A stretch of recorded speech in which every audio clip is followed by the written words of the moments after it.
Hello, dear students. This is your botany class, and today, in the paper 5th Diversity and Systematics of Gymnosperms, we are dealing with the topic fossilization. And I am your botany professor, Professor Rajdeep Singh Taliwal. So, in the paper Diversity and Systematics of Gymnosperms, we have already dealt with the geological time scale. The geological time scale tells us about the distribution of the plants in different eras, ages, epochs, and when the angiosperms came, when the gymnosperms came, and then all this data came from the fossil record. So the important topic is fossilization, that how the fossils are formed. So I am making a small video for you. So the plants which lived when the world was young were not the same as those which live today. Yet they had the same place in the economy of nature and were very important. So all the plants which are now alive are the descendants of those which lived a few years ago, and those again came down through generation after generation from the plants which inhabited the earth before the races of men existed. So the fossils, according to SCHOPF 1975, fossil is a specimen that demonstrates the physical evidence of the occurrence of ancient life. So that means there were ancient life, there were plants which were earlier present on this planet Earth, but they are not present now. But even then, their remnants are found when we search for the fossils underneath the layers of the Earth's crust. So their remnants of the past plants are called as fossils. So fossil word came from Latin word fodere, which means to dig. That is, we have to dig out the remnants. So due to less investigations, fossil record is not complete. From the record, I mean to say that we cannot make a relationship between a fossil record of one continent to another, from one country to another. If we do a comprehensive analysis of fossil record from all the world around, only then we can make a picture of the old plants and animals and all the things that we found underneath. And not everywhere we can find fossils. It is because of the fossilization process and the types of fossils and the area also that we are able to find specific type of fossils there. So due to the less investigations, the data is fragmentary. The process of preservation of living beings or their parts in the form of fossils is called as fossilization. So this is the fossilization process. If we wish to know and understand the vegetation living today, we must look into past histories of plants. Spelling of history is wrong. The study of past plant life is also known as paleobotany. So the study of past plant life, the plant life which existed on this planet Earth, we are trying to study from the fossil records.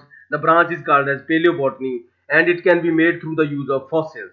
So Professor Birbal Sahni is known as father of Indian paleobotany. He is the known name in Indian fossil history. Then you say the Pentoxylae are the group of gymnosperms, Jurassic gymnosperms from Rajmahal Hills that were explained by Professor Birbani, and you can see the same picture is lying over here also in their logo. And so this is Pentoxylon, the reconstructed genera. I will explain you how it is reconstructed.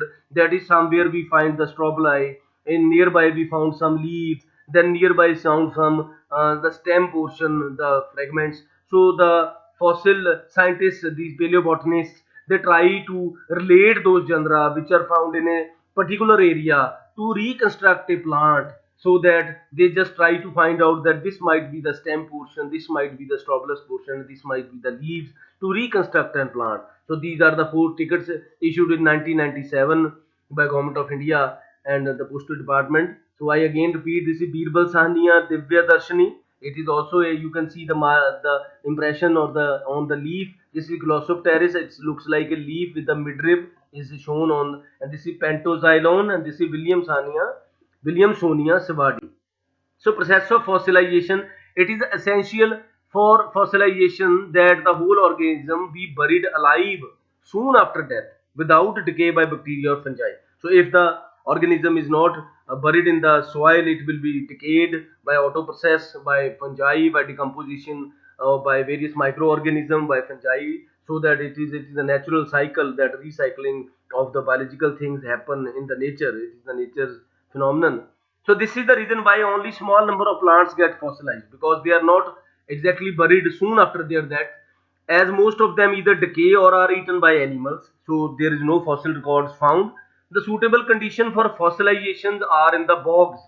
So the bogs, it is very cold or acidic water is there, and very low oxygen supply, which stops the decay of the plant.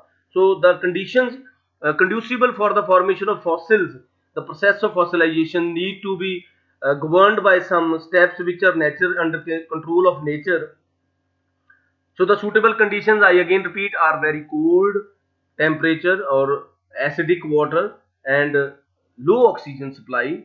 So the fossilization may take place by the replacement of the molecules of the original substances. This is very important. The fossilization takes place by the replacement of the molecules of the original substance. The original substance, we mean to say the plant material of the plant, one by the molecules of the minerals in the soil solution.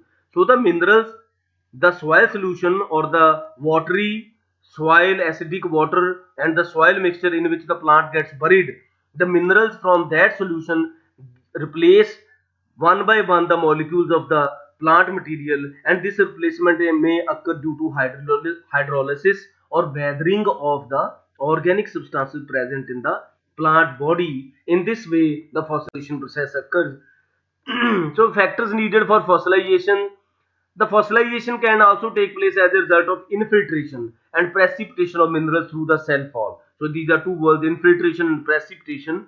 After the burial, the plant body undergoes partial disintegration, and the free carbon released in this process forms carbonates by reacting with the infiltered calcium and magnesium. So you can have an idea that how the minerals, how the surrounding solution of the soil, they get invaded, they get infiltrated and precipitated into the plant's body, and then slowly this plant form disintegrates, and these minerals take the form of exactly same as the form of the plant that was exactly buried.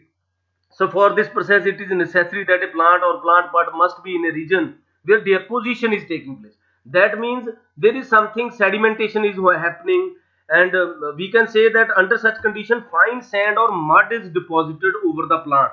So when the plant is buried, fine sand is deposited on the plant part. Soon it settles on the sea or lake bed because it is happening in the plant watery area. So this deposit protects the plant body. A sediment containing plant body surrounded by the deposit is deeply buried in the lake or the sea. Through geological changes, this sediment is compressed under weight of other sediments, because the sediments are again coming, they keep on coming. So when one layer of sediments is coming and then the plant body or some plant part is buried under that, then again sediments are deposited on the top, and then the lower sedimentary zone, it reaches great depth. Finally, this sedimentary rock contains plant fragments preserved as fossils. So the plant remains undergo many changes. The swamps, falling volcanic ash and snow also help in fossilization. The presence of water is very important. Sedimentation is very important for fossilization. So during fossil formation, protoplasma contents are first to disappear. So the first thing that disappear is protoplasma contents, and then the soft parenchyma cells, but harder wood and sclerenchyma or cutinized tissues are well preserved. The fossils retain their cellular structure beautifully, rarely even some of the cell contents. So another important factor is kind of the tissue constituting the plant body. So it is the parenchyma or it is sclerenchyma or it is the woody portion. Another factors are rapidly that are responsible are rapidity of burial, how rapid they get buried, and prevention of microbial and autotypic decomposition, it is also important. So according to the way in which the fossils get preserved and on the basis of nature of fossilization, the type, the fossils are classified into types. We can say there are many types, that are 10 we have to discuss. They are compressions, petrifactions. So compression is that most of the organic matter of the plant is preserved with the impression on the plant. So petrifaction, when both external and internal structure are preserved, we can call them as mineralized plants. Then impressions, it is just an impression of a plant or plant part on sediments. We will discuss all those in the next lecture. Then this is cast or incrustation. These are most common type of fossils. for the study of morphology. In this, the external form is plant is preserved as cast, but internal structure is destroyed. Then are compactions. These are plants or fragments compressed by vertical pressure. So mummified plants we also call them. Then amber, resinous excretion of certain fossil conifers which float during the injury caused by insects or decaying branches. And then these amber, they are accumulated over long periods and they take a shape of amber. So these are coniferous exudations. Some insects, animals, and small plants even get preserved. The pollen get preserved in amber. And then actual remains of hard parts, so bones, teeth, shell, woody tissue are well preserved. Leaf coal or paper coal, they are thin dead leaves dispersed in organic matrix, and so they are preserved. And chemical fossils, um, diatomaceous earth is skeleton of billion of diatoms at the seabed. So the chemicals like amino acids, chlorophyll, hydrocarbon, they may be found in free form or rocks in petrifactions. And then pseudo fossils, sometimes the rocks take shape of the some plant or animal during the formation, and it appears that fossils, but detailed study indicate that they are not plants or animals, but they are just structures which are mistaken as plant or animal remains. These are called as pseudo fossils. So in the next lecture we will discuss in detail about all these types of fossils and about the techniques of fossils study and nomenclature of fossils. So next lecture is on types of fossils. Thank you very much.